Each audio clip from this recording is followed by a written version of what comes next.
Any discovery of a Roman dodecahedron is remarkable and unusual, because there's not many more than 100 known to exist.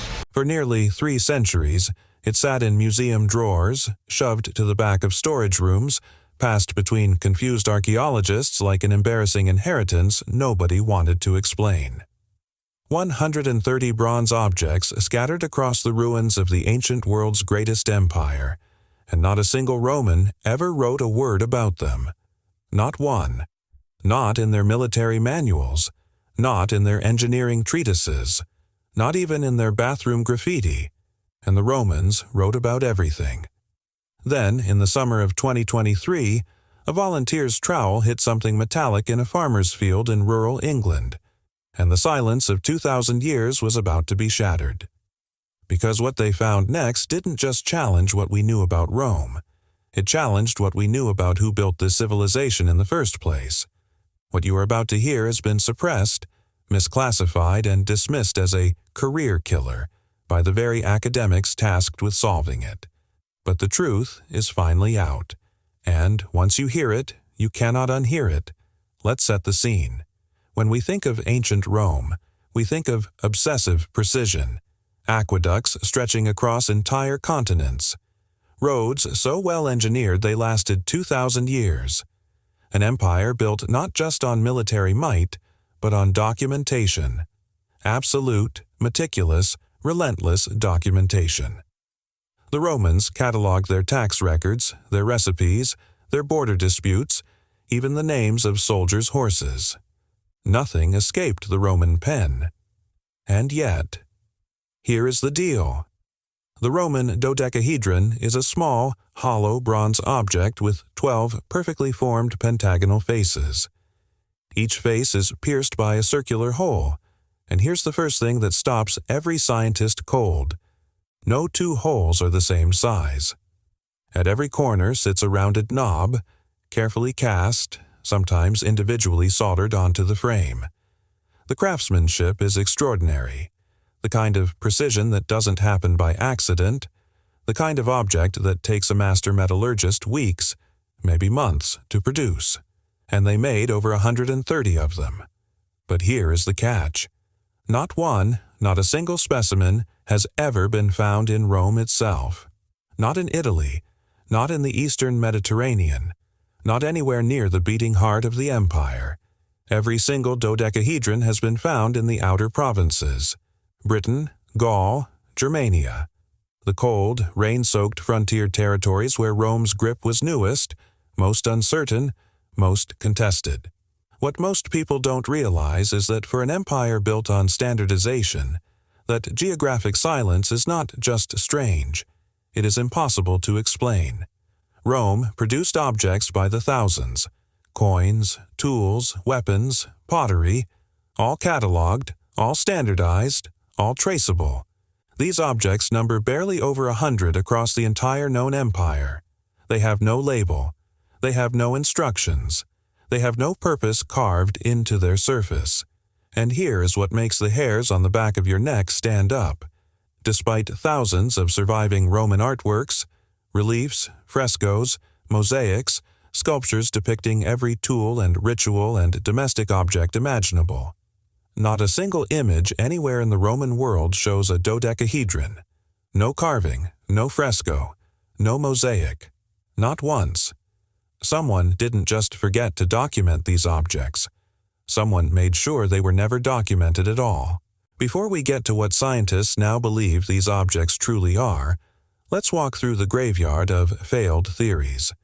Because what makes this mystery so extraordinary isn't just the absence of answers. It's the way every answer collapses the moment you push on it. Candlestick holders. That was the first serious theory. Elegant, practical, Roman. Except no specimen has ever shown a trace of wax, soot, or scorch marks. Not one. Scratch that. Military rangefinders came next, soldiers allegedly aligning the holes to estimate artillery distances on the battlefield. It sounds almost convincing, until you realize the holes vary wildly in size, even between different faces of the same object. There's no calibration, no standardized measurements. and not a single dodecahedron has ever been found near a military weapons cache or Roman fort armory. Dead on arrival. Then came the theory that captured the Internet's imagination: knitting gauges. Varying hole sizes, the argument went, helped craftsmen make differently sized gloves for Roman soldiers in the cold north. And, get this, it's actually the most popular theory online right now. Entire YouTube channels have been dedicated to it. People have knitted gloves using 3D printed replicas. But the metallurgy alone dismantles this theory completely. The level of bronze casting skill required to produce these objects far exceeds anything a glove-making workshop would ever need. These are objects of extraordinary craftsmanship, objects that cost serious money to produce, and, critically, not a single specimen has ever been found with so much as a strand of wool inside it. Not one fiber, not one thread. What most people don't realize is that we aren't dealing with a puzzle that was simply never solved. We are dealing with a puzzle that someone, possibly an entire empire, went to great lengths to ensure would never be solved. Because here is the question no theory ever answered. Why would Rome commission over 100 bronze objects of extraordinary precision with no standardization, no documentation, no depiction in art, no mention in any surviving text, and then bury them all in the provinces they were most desperate to control? That question has one answer, and it's the one Rome didn't want anyone to find. Summer 2023. A quiet English village called Norton Disney, Lincolnshire. Barely a dot on the map, the kind of place where nothing happens, and that's the whole point. A small team of amateur archaeologists, the Norton Disney History and Archaeology Group, were conducting a formal dig on a farmer's field with a history of Iron Age and Roman finds. Pottery, animal bones, small metal artifacts, the usual quiet treasure of British soil. On the second-to-last day of the excavation, a volunteer's trowel struck something that didn't sound like stone or pottery. The field went silent. What emerged from the earth was a Roman dodecahedron in near-perfect condition. Mirror-like bronze patina. No corrosion, no cracks. Every knob intact. When lead archaeologist Richard Holt lifted it into the afternoon light, it cast dazzling pentagonal shadows that layered over each other in symmetrical patterns. One team member reportedly said it looked designed to react to light, like it was built for this moment. But here is why this discovery is different from every other dodecahedron ever found, and this is the part that changes everything. Most of the 130-plus known specimens were pulled from the ground by metal detectorists working alone in fields, with zero archaeological context. Nobody knew what surrounded them, what they were buried with, or whether they were deliberately placed or carelessly dropped. The Norton Disney dodecahedron was different. It was excavated scientifically, layer by layer, in what archaeologists call a sealed context. And, get this, the dodecahedron had been deliberately buried. Not dropped, not lost. Buried. Alongside 4th century Roman pottery, iron tools, and carefully arranged artifacts in what appeared to be an intentionally excavated pit. The surrounding soil showed post-hole outlines of a villa or workshop. This was not an accident. This was concealment. Intentional, deliberate concealment. XRF analysis conducted by leading archaeometallurgist Jerry McDonnell confirmed the object's composition: 75% copper, 7% tin, and 18% lead. And then the real analysis began. Early 2025. A joint research analysis, the most comprehensive study of authentic dodecahedra ever conducted, examined the Norton Disney specimen alongside several museum pieces. And when the results came back, even the veteran researchers weren't prepared for what they said. Here's the deal.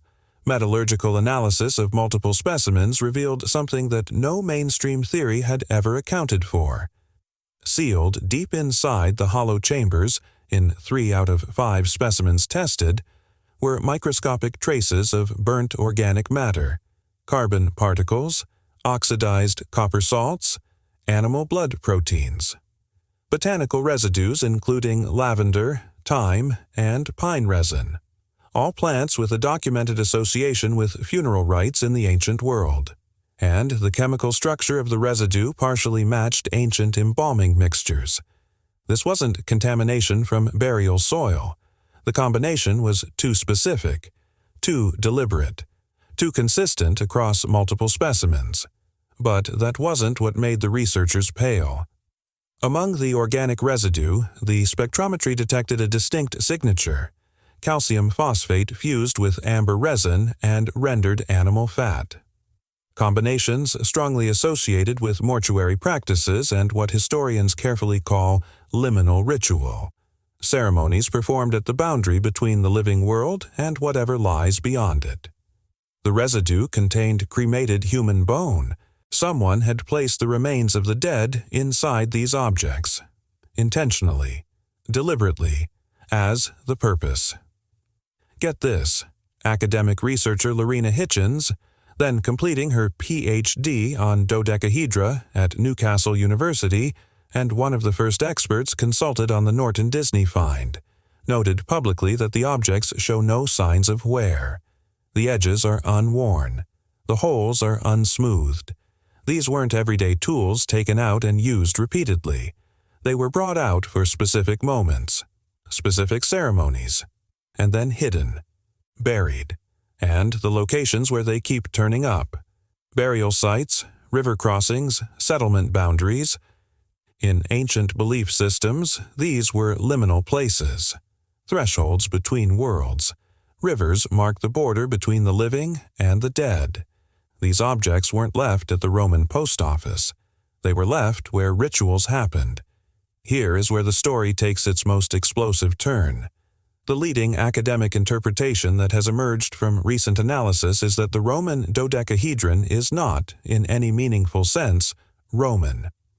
According to classical archaeologist Michael Guggenberger, one of the few scholars to publish extensively on dodecahedra, these objects should be understood as Gallo-Roman products, likely rooted in the Celtic tribal cultures that Rome encountered, absorbed, and ultimately tried to erase when it conquered the northwestern provinces. Because here's the thing, the distribution pattern is not random. Dodecahedra appear almost exclusively in the territories where Rome struggled most to suppress pre-Roman tradition: Britain, Gaul, Germania. Regions that were culturally Roman on the surface and spiritually Celtic underneath. And what most people don't realize is where exactly these objects keep turning up within those territories: burial sites, river crossings, boundary markers between settlements. In Celtic cosmology, the spiritual world that predated Roman conquest and survived underground for centuries afterward, these were precisely the locations where ceremonies connecting the living to the dead took place. Rome was not passive about this. Laws like the Lex Cornelia explicitly criminalized unauthorized divination, magic, and unsanctioned religious practice. Objects associated with those practices wouldn't be catalogued. They wouldn't be depicted in official art. They would be suppressed, quietly, efficiently, and completely, removed from public record, erased. This is why there are no Roman texts describing these objects. This is why there are no mosaics showing them. This is why every single one was found buried, hidden, concealed, not displayed, not stored, not catalogued. Rome didn't document the dodecahedron because the dodecahedron was evidence of exactly the kind of spiritual resistance Rome most feared, the kind it couldn't conquer with legions, the kind that lived in the ground, in the river, in the smoke of a ceremony performed in the dark, in a language Rome could never translate. Late 2024. A paleographer working through forgotten documents in a Swiss monastic archive came across a 12th century Latin manuscript, catalogued simply as C. E. X. 134. Buried within it was a phrase that had never been fully translated: Orbis Divinorum, the divine sphere. The passage described 12 faces, pierced and crowned, handled by the whispering ones of the forest, used to hear the voices of the stone sleepers. High-resolution UV imaging later revealed the complete paragraph, a clear, detailed description of a 12-sided bronze object with perforated sides and rounded protrusions at each vertex, an exact match for the dodecahedron. The text warned that such spheres were not to be shown under the imperial eye and should be buried when the stars turn thrice upon the wolf's shadow. Astronomers have matched that phrase to a triple lunar eclipse cycle used in Druidic calendar systems. The instruction eerily mirrors how real dodecahedra have actually been found, buried intact, deliberately, sometimes near sites with clear astronomical alignment. What this document preserves are fragments of an oral tradition that Rome tried to destroy. The stone sleepers almost certainly referred to the dead. The dodecahedron was a vessel, a sacred container for communicating with those who had crossed the threshold, and Rome wanted every trace buried, denied, and forgotten. It almost worked. Here is the final fact that should keep you up tonight. Despite over 130 discoveries spanning nearly 3 centuries, the Roman dodecahedron has never been the subject of any major funded research project. The British Museum didn't display one until 2014, despite having specimens in storage for decades.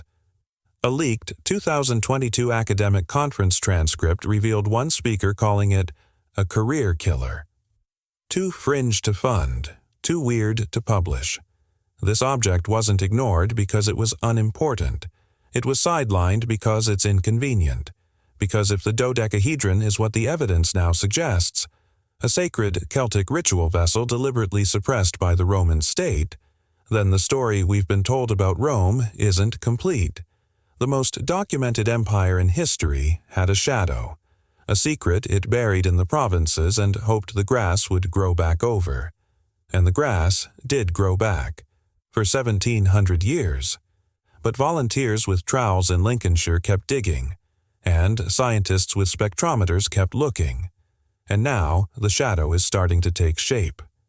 If Rome erased this object from every record, every relief, every text in the known world, what else did they bury?